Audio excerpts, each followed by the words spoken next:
What is up, sexy beast? Crazy Rabbit here, and today we're going to be going over the old Shangri-La and the new Shangri-La, or I should say the Black Ops 1 Shangri-La and the Shangri-La Revelations, and kind of just talking about the differences. So let's go ahead and get this shit started. So they actually did a really good job with bringing Shangri-La back for Revelations. I think out of all the maps that they actually brought back, I think they did the best job with Shangri-La. Shangri-La almost matches its original self. The only real differences between the Black Ops 1 version and the Revelations version is like the stairs to Pack-a-Punch and those two giant statues. In Black Ops 1, those statues were actually pretty big, and in Black Ops 3, those statues are a little bit smaller. But other than that, like some cosmetic changes, they really did a good job of just keeping everything exactly where it should be. Now with like Nocturne and Totem, they changed a little bit up there. With Origins, Mob of the Dead, and all these other places, they changed a lot. They actually moved certain things around. But with Shangri-La, I felt like this is the one that they actually kept original.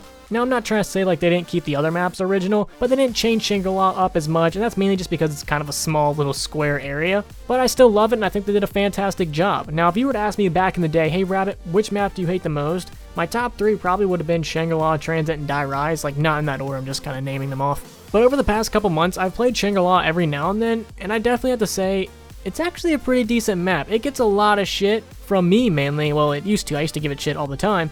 But after going back and just looking at it and playing it every now and then, it's actually a pretty decent map. Yeah, its layout is kind of small and the Easter egg is kind of a pain in the ass, and getting Pack-a-Punch on with multiple people is a huge pain in the ass.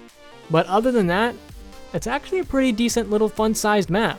I definitely gave it way more shit than it deserves back in the day, and honestly, if you were to ask me where I would rank this map, I would definitely say it's about average. I don't love it, like it's not going to be my top 5 favorites, but it's definitely not going to be my top 5 worst anymore. I definitely do think Shangri-La is an average map. It's like the benchmark in all honesty, to where if 10 was being the worst and 1 was being the best, Shangri-La would definitely be a 5. I think the main reason I'm actually coming around towards it is 1, the map actually looks really good. It's a beautiful map, and 2, man, that wonder weapon is so fucking fun to use. You just make those little baby crawlers and just kick them and that sound they make, and then that quote from Richtofen whenever you actually use the geyser, he goes, "My shoes go squeaky squeaky."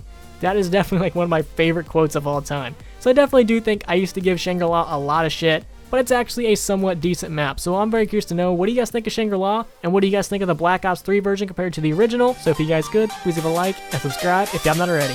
Peace.